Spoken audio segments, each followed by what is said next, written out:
I'm going to start with my feather. This one I've already worked on, as you can see, but I just need a little bit more decoration on here. I'm going to start with some stamping.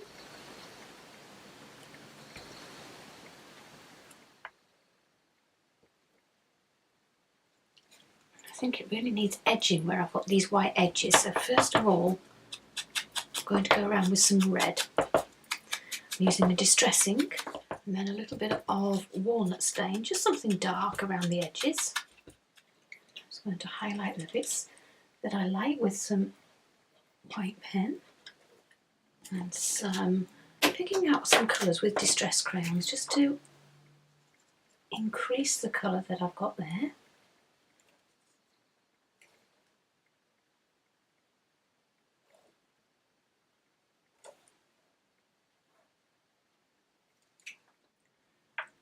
Little bits of liquid gold paint.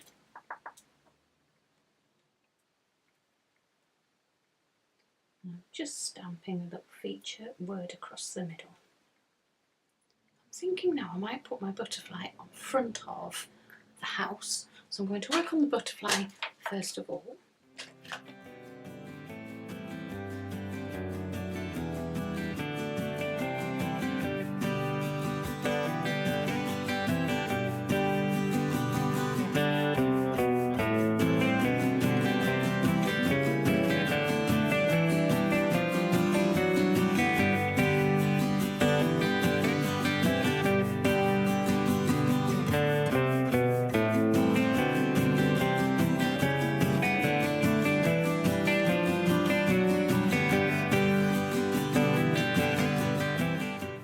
Pieced my house together and I've got my butterfly. I just want to stitch a little bit on the butterfly first, then I'm going to add a quote and then I'm calling that one done. I'm going to move on to the tea bag now. This is small but it's perfectly workable and you can stitch on it, you can stamp on it, collage on it.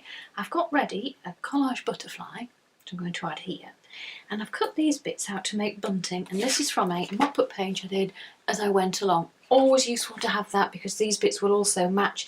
You can pick out colours that you want. I'm going to stamp on the background as I did before, do some doodling, build up the background and then do some stitching.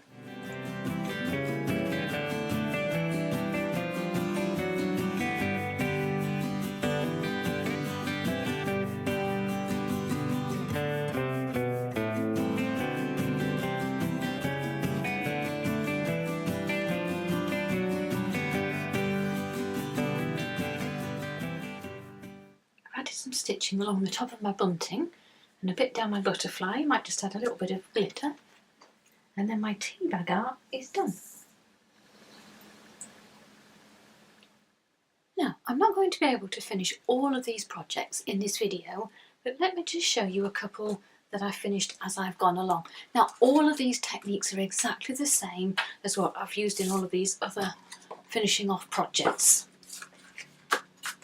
This one, the altered drinking cup, I finished off in the same way. Just because something's shaped doesn't mean you can't stamp on it. Just make sure your stamps are unmounted, not on acrylic, and then you can just bend them and stamp the same. I decided to turn this one into a little poetry quote stack, and I put some feathers in the top, just snip the top off, and I'm going to keep that on my workstation so I can remind myself of all these little quotes when I'm working. This one is the Grunch Board, altered Grunch Board. I'm making that into a piece of wearable art. I finished it off in exactly the same way, the stamping, the doodling. The only difference is with something like this, if you want to wear it, then it needs something like a coat of this, a spray matte varnish, preferably a spray so it doesn't make the doodling run. And then you can wear that. There you have it, no reason why you shouldn't wear your art and show it off to the world. Thank you for watching, see you next time.